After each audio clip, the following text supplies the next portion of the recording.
Bonjour à tous, nous sommes le 10 novembre 2020. Merci de nous rejoindre pour suivre avec nous cette nouvelle édition dont tels sont les faits marquants de ce 15h. Le chef de l'État Ismaël Omar Guelleh a présidé ce matin les travaux de la 17e séance du Conseil des ministres où 10 questions étaient à l'ordre du jour. Et concernant un vaccin pour le Covid, Pfizer annonce une efficacité à 90%. C'est ce que nous verrons en fin de journal. Bonjour à tous et nous entamons ce journal par la 17e séance du Conseil des ministres où 10 questions étaient à l'ordre du jour. La première question concerne une communication faite par le ministre du Travail et portant sur le plan de lutte contre le travail illégal en République de Djibouti. Quant à la deuxième question, elle concerne la nomination de Mohamed Abdelkader Moussa comme directeur de l'Institut des études diplomatiques. Et en ce qui concerne un autre point important abordé dans ce conseil, il s'agit du projet de décret portant institut de la carte mobilité inclusion pour les personnes vivant avec un handicap. Écoutons le porte-parole du gouvernement, Mahmoud Ali Youssouf.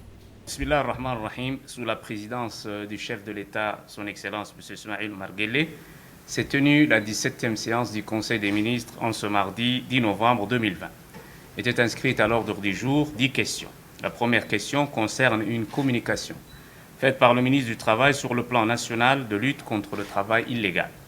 Ce plan propose 20 actions articulées autour de 4 axes et qui toutes contribuent à garantir les droits fondamentaux des salariés. Prévenir le recours au travail illégal en garantissant les droits des salariés et une information auprès des employeurs et des salariés. Coordonner la synergie intersectorielle et piloter et évaluer le plan grâce à des objectifs chiffrés. Renforcer les contrôles n'épargnent aucun secteur, mais ciblent en priorité les secteurs les plus touchés par la fraude. Renforcer le management du marché du travail, notamment par la mise en place d'un système de monitoring et d'évaluation du plan national de lutte contre le travail illégal. Le plan annuel comporte des objectifs chiffrés, à savoir donc réaliser 5 actions de contrôle conjointes et ciblées par les différents corps de contrôle du travail par secteur au cours de l'année 2020, pendant laquelle au moins 300 sociétés et 30 organisations seront contrôlées. Contrôler les entreprises sur l'obligation d'affichage sur le chantier, des indicateurs sur leur identité, la raison sociale, la dénomination sociale, leur adresse et la nature du contrat. Contrôler les employeurs de travailleurs étrangers sans autorisation de travail et les agences privées d'emploi 2 fois par an. Instaurer de nouvelles sanctions par défaut de présentation de la DASMO du registre des employeurs, notamment la fermeture administrative provisoire en cas de travail illégal avéré. Et enfin, combattre la traite des êtres humains et le travail des enfants aux fins d'exploitation par le travail. La deuxième question concerne un projet de décret portant nomination. M. Mohamed Abdelkader Moussa est nommé directeur de l'Institut des études diplomatiques, en remplacement de M. Moussa Ali Megag, et M. Ahmed Ali Mohamed est nommé directeur de la documentation, de l'information et de la communication au ministère de l'Urbanisme et de l'Environnement et du Tourisme, son prédécesseur étant parti à la retraite. La troisième question est relative à un projet de loi portant modification de la loi numéro 26 en 2018, 8e législature, relative à la création de l'Institut national de la statistique de Djibouti. L'Institut national de la statistique de Djibouti, précédemment rattaché à la primature, sera désormais sous la tutelle du ministère de l'Économie et des Finances.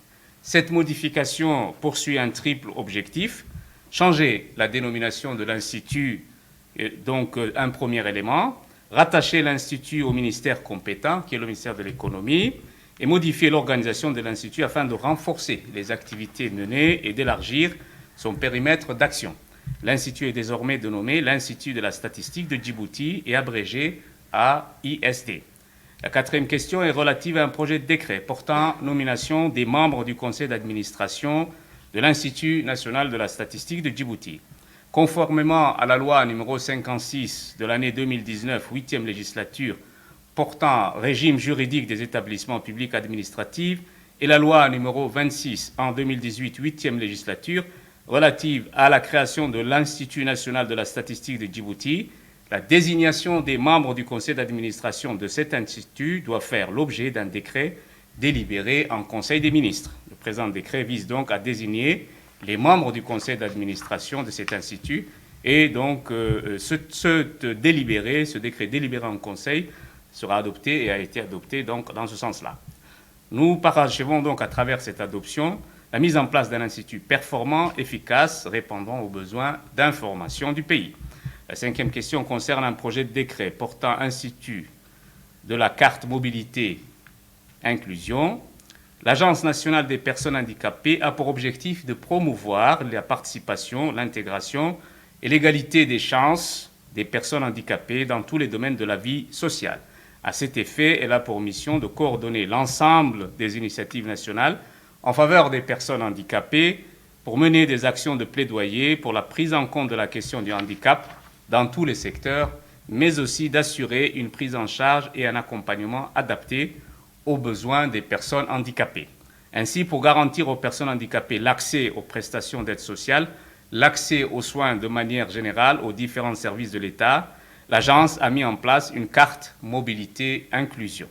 En effet, la carte mobilité inclusion est une carte biométrique qui ouvre à ses titulaires des droits et avantages en matière d'accès aux soins de santé, de réadaptation, d'aide technique, financière, d'éducation, de transport, ainsi qu'à tout autre avantage susceptible d'améliorer leurs conditions de vie dans le but de leur garantir une jouissance effective de tous leurs droits. Ensuite, le Conseil s'est penché sur un projet de décret portant sur les modalités d'accès à la fonction de professeur. Écoutons ensemble le porte-parole du gouvernement, Mohamed Ali Youssouf. La sixième question est relative à un projet de décret portant sur les modalités d'accès à la fonction des professeurs formateurs du centre de formation des enseignants de l'enseignement fondamental. Les orientations de la politique éducative visent l'amélioration de la qualité des enseignements apprentissages et place le développement professionnel des personnels du système éducatif comme un enjeu majeur à l'atteinte de la qualité. Ainsi, la création du cadre unique des professeurs par le décret numéro 2017-349 présidence MENEFOP portant définition et de création du cadre unique instaure le recrutement des élèves professeurs sur la base d'une licence. Par conséquent, la revue à la hausse du niveau académique des professeurs formateurs s'est imposée de fait. Aujourd'hui, ce personnel compte des titulaires d'un Master 2 et d'un doctorat. Le présent décret fixe donc les dispositions statutaires applicables aux professeurs formateurs du Centre de formation des enseignants de l'enseignement fondamental et précise les modalités d'accès ainsi que les missions qui sont applicables aux professeurs formateurs. La septième question concerne un projet d'arrêté portant création du diplôme d'État d'infirmier anesthésiste, ce grade de licence professionnelle. L'ISS œuvre à satisfaire aux besoins en formation de qualité dans le secteur de la santé pour la mise en place de nouvelles filières en les inscrivant dans le cadre de la licence maîtrise doctorat. La durée pour préparer le diplôme d'État d'infirmier anesthésiste menant au grade de licence professionnelle est fixée à 3 ans. Ce projet détermine le contenu de la formation tant sur le plan théorique que pratique, ainsi que les modalités des contrôles des connaissances et la validation des crédits. La huitième question concerne un projet d'arrêté portant création du diplôme d'État de technicien d'imagerie médicale, grade licence professionnelle. La durée pour préparer le diplôme d'État de technicien d'imagerie médicale menant au grade de licence professionnelle est également fixée à 3 ans. Ce projet détermine le contenu de la formation, tant sur le plan théorique que pratique, ainsi que les modalités de contrôle des connaissances et la validation des crédits. La neuvième question concerne un projet d'arrêté portant attribution d'une parcelle de terrain sise à Hambouli. Cette parcelle, d'une superficie de 4000 m², est attribuée à titre gracieux à Mme Arafo Salah Saïd en vue de l'implantation d'un projet culturel et artistique. La 10e question concerne un projet d'arrêté portant attribution d'une parcelle de terrain. Et cette parcelle de terrain de 300 hectares, 6 au Grand Bara, est destinée à un projet solaire, donc en PPP, pour le développement, la construction et l'exploitation d'une centrale photovoltaïque qui aura la capacité de 30 MW. Il est l'heure à présent de retrouver l'appel de la prière d'Al-Asr. On se retrouvera dans quelques instants.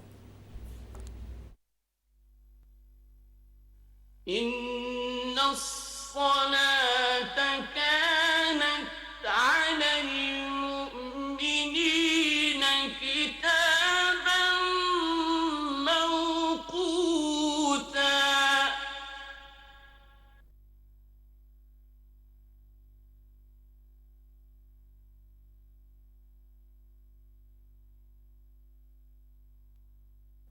الله أكبر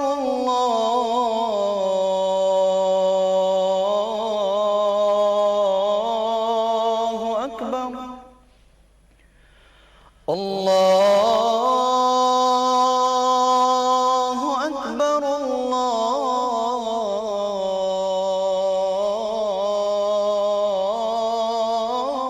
الله أكبر أشهد أن لا إله إلا الله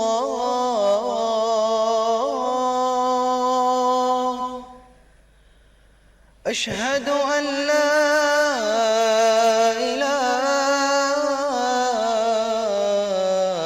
إله إلا الله أشهد أن محمد رسول الله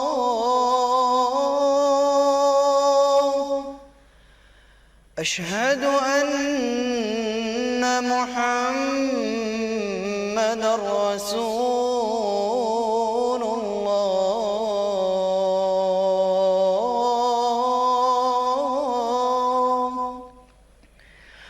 حي على الصلاة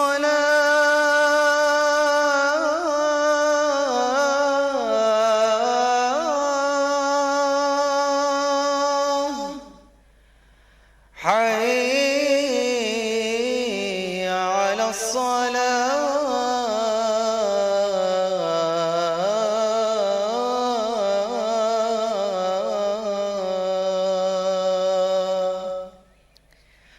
حي على الفلاح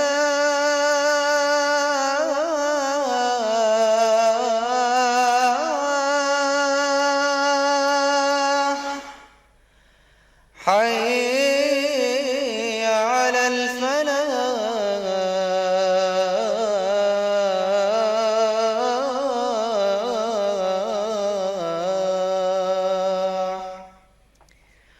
الله أكبر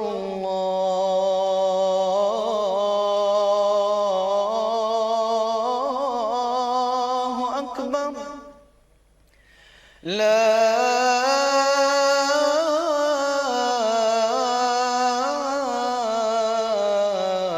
إله إلا الله اللهم رب هذه الدعوة التامة والصلاة القائمة آت سيدنا محمدا الوسيلة والفضيلة وابعثه اللهم مقاما محمودا الذي وعدته إنك لا تخلف الميعاد. C'était l'appel de la prière de l'Asr et nous enchaînons avec la deuxième journée du Forum africain des ports. Eh bien, ces panels se poursuivent toujours au Kempinski Palace Hotel avec une thématique de plus. Donc celui de l'intégration du digital dans le monde portuaire. Les interventions pour cette mission panel étaient composées d'éminents experts versés sur cette option, dont M. Hassan Abakari, directeur général adjoint de l'autorité des ports de Tangermet, et M.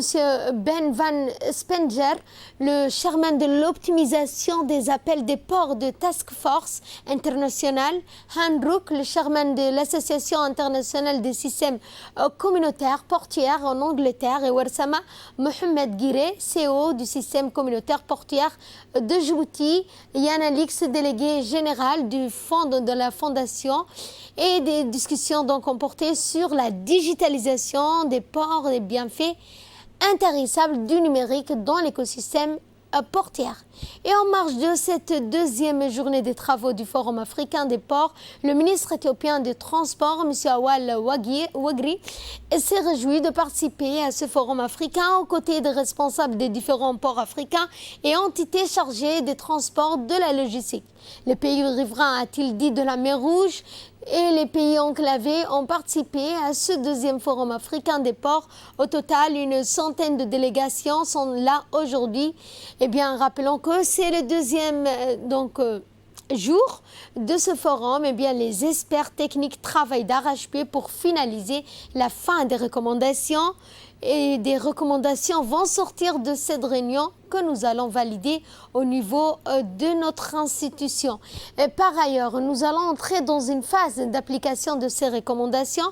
Nous remercions également les instances qui ont organisé ce deuxième forum africain des ports avec la collaboration de la République de Djibouti et de fêtes réunions similaires auront donc sont organisées en Afrique et seront pérennisées par la suite, a conclu le ministre éthiopien des Transports. Dans le reste de l'actualité, une cérémonie de lancement officiel de la mise en œuvre de nouveaux programmes pour les établissements scolaires privés arabophones s'est tenue hier matin au Palais du Peuple. Placé sous le patronage du ministre de l'Éducation nationale et de la formation professionnelle, Moustapha Mohamed Mahamoud, l'événement haut en couleur a vu la participation du ministre de l'Enseignement supérieur et de la Recherche, Dr Nabil Mohamed Ahmed, du ministre des Affaires musulmanes, de la Culture et des Biens Waqf, Moumin Hassan Barre, du secrétaire d'État chargé à la décentralisation, des ambassadeurs, des représentants des partenaires de l'éducation et des responsables des établissements privés arabophones ainsi que des enseignants ont pris part à cette cérémonie. À noter que cette journée est marquée d'une pierre blanche puisque pour la première fois, le ministère de l'Éducation a mis à disposition des manuels de maths et de langue arabe et d'éducation islamique de première année pour les élèves des établissements privés arabophones. Ceux de 6e et seconde sont en cours de finalisation. La cérémonie s'est clôturée par la remise de nouveaux manuels aux chefs d'établissements scolaires privés arabophones. Et dans son intervention, le ministre de l'Enseignement supérieur, Dr Nabil Mohamed Ahmed, a d'abord salué les ministres, les ambassadeurs et a félicité le ministre de l'Éducation nationale pour cette journée qui est consacrée, a-t-il dit, à l'élaboration du curricula et la production de manuels en arabe pour les écoles arabophones. Il a également remercié les enseignants et concepteurs de manuels. Il a dit qu'il est important de multiplier ces productions de manuels dans tous les pays.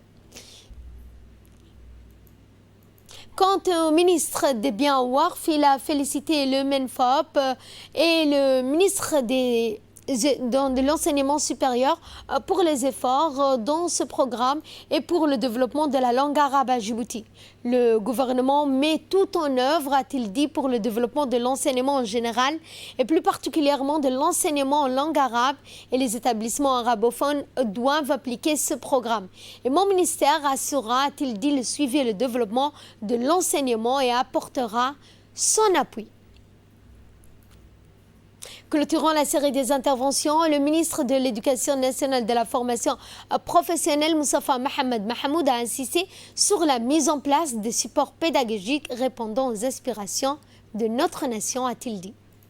Le ministère de l'Éducation nationale et de la formation professionnelle que je dirige accorde une grande attention à la langue arabe et son développement aussi bien dans les établissements publics que privés. Sur cette base que nous avons annoncé il y a 2 ans de revoir la stratégie d'enseignement de l'arabe à Djibouti qui s'inscrivent dans le cadre des efforts que le ministère déploie pour développer la langue arabe et fournir aux écoles privées un programme national qui leur est propre. Je tiens à rappeler, si besoin est, que l'arabe est enseigné dès la 3e année de l'école primaire publique et l'éducation islamique dès la 1re année. L'enseignement bilingue arabe et français à l'école Hassan Gouled d'Arta est une exigence politique forte de son Excellence, le président de la République, Ismaël Omar Guelleh, qui se place dans une perspective de développement du plurilinguisme, favorisant ainsi la réussite de la scolarisation et l'insertion professionnelle tant au niveau national que régional et international. Mesdames et messieurs, les difficultés des établissements arabophones en termes d'approvisionnement en curricula et en manuels scolaires feront partie désormais du passé. Le ministère de l'Éducation nationale s'engage dorénavant à assurer le suivi et l'encadrement pédagogique en mettant à leur disposition des inspecteurs et des conseillers pédagogiques compétents en la matière. Enfin, j'ai saisi l'occasion pour exprimer mes sincères remerciements à tous ceux qui ont contribué de près ou de loin au développement de la langue arabe dans notre pays. Et nous allons parler environnement avec cet atelier de lancement officiel du projet intitulé Gestion durable des ressources en eau, des pâturages et des périmètres agropastoraux dans les bassins versants de Cheketi à Djibouti et qui s'est tenu hier au Palais du Peuple. Placé sous l'égide du secrétaire général du ministère de l'Urbanisme, de l'Environnement et du Tourisme, M. Dini Abdallah Omar, en présence du représentant résident adjoint du PNUD, M. Gaël Olivier. Ce projet financé par le Fonds de l'Environnement mondial est mis en œuvre par le ministère de l'Urbanisme, de l'Environnement et du Tourisme en collaboration avec le Programme des Nations Unies pour le développement pour une durée d'exécution de 5 ans. À Cheketi, près de d'Ikil. Les destinataires de ce projet, c'est vraiment les populations. D'abord, on l'a vu, le changement climatique a un impact très concret, les inondations. Donc déjà, le premier objectif, c'est de lutter et de limiter les inondations qui ont un impact de tous les jours sur les populations. C'est de faciliter le développement économique. Parce que sans eau et sans gestion de l'eau, vous n'avez tout simplement pas d'agriculture. Donc pas d'autosuffisance alimentaire, pas de survie, pas de développement économique. Donc c'est un projet vraiment de très concret. Suivant cette fois l'intervention du secrétaire général du ministère de l'Environnement, Dini Abdallah, qui s'est exprimé en ces termes. L'atelier de lancement qui nous réunit aujourd'hui s'aligne pleinement avec les grandes lignes du plan d'action national pour l'environnement qui comprennent la réhabilitation des écosystèmes dégradés et la mise en œuvre des programmes de sensibilisation des communautés locales aux meilleures pratiques de conservation des ressources naturelles, sans oublier la lutte contre le changement climatique. Mesdames et messieurs, l'objectif du projet que nous lançons aujourd'hui est d'élaborer un modèle intégré pour la restauration des services écosystémiques agropastoraux dans le bassin hydrographique de Cheketi, dans la région de Dikil, afin de réduire la dégradation des terres et de l'eau, d'améliorer l'autosuffisance en matière de besoins vitaux de base des communautés vulnérables et de créer les conditions permettant de le reproduire. Ce projet permettra d'élaborer un plan de gestion intégré de l'utilisation des terres et des ressources naturelles au niveau du bassin versant de Cheketi. Cette innovation pour le pays sera testée pour le bassin hydrographique de Cheketi et documentée pour une reproduction à grande échelle. Cela aura forcément un impact positif sur la productivité des terres, les pâturages et la couverture végétale, mais aussi sur les ressources en eau. Ce projet ouvrira un certain nombre de possibilités de génération de revenus et d'amélioration de la qualité de vie des femmes et des jeunes. Les communautés locales sur place seront habilitées à devenir des agents clés du changement en ce qui concerne la bonne gestion des terres, de l'eau et des ressources naturelles dans le bassin hydrographique de Cheketi dans la région de Dikil. Et dans le cadre de la lutte multiforme contre le paludisme, le ministère de la Santé a lancé des opérations de lutte antivectorielle et de destruction de gîtes labraires dans la commune de Boulos et plus particulièrement à Arhiba. Ces actions de lutte spatiale sont appuyées par les agents de la santé communautaire issus de ces quartiers et par une équipe d'entomologistes qui procède à la technique d'épandage pour éliminer les gîtes larvaires dans les fosses septiques. Le ministère de la Santé invite la population à accompagner ces efforts de lutte antivectorielle en facilitant ces opérations de pulvérisation spatiale menées par l'INSPD. Dans le reste de l'actualité, la préfecture de la ville de Djibouti, en collaboration avec la police nationale, a tenu hier à la bibliothèque municipale une réunion de concertation afin de trouver des solutions stratégiques contre les violences juvéniles et la consommation illicite de drogue. Ces réunions de sensibilisation pour la commune de Boulos pour carrer des actes de vandalisme et trouver ainsi des solutions durables pour occuper les jeunes Djiboutiens. Le sous-préfet du 2e arrondissement a donc pris part à cette réunion.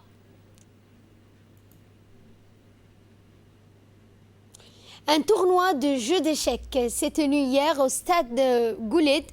Plusieurs jeunes issus de différents centres communautaires de la capitale ainsi que des filles et garçons d'associations opérant dans les communes de Djibouti-Ville ont participé à ce tournoi open de ce jeu de redevance d'esprit et de tactique hautement estimé dans le monde. L'événement a vu la participation de plusieurs responsables, en l'occurrence le directeur des sports, Abshir Ali, la directrice des CDC, Mme Ruqayya Hassan, le président de la Fédération djiboutienne des jeux d'échecs, M. Yassine Suleiman, et le secrétaire général de la CNODCS, Faisal Abdurrahman. Ce tournoi s'est clôturé dans une ambiance feutrée, une atmosphère de concentration où plusieurs jeunes se sont abjugés sur la place et au podium. A été remporté par Hasna du CDC de quartier 3. En premier lieu, je tiens à remercier le secrétariat d'État à la jeunesse et au sport pour son soutien financier, matériel et humain. Sans le ministre de la Jeunesse, ces tournois n'auraient pu jamais se réaliser.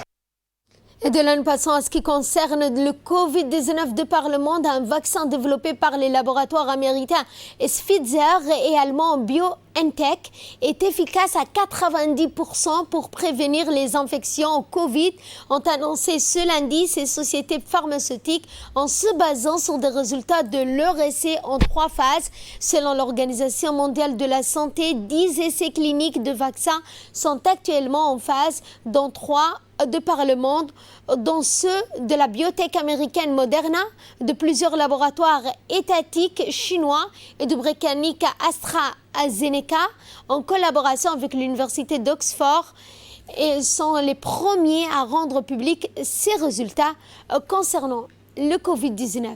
Aucun vaccin, rappelons-le, n'a reçu l'approbation pour une distribution commerciale à grande échelle. Fin de ce journal, merci à vous de nous avoir suivis. Excellent après-midi à toutes et à tous.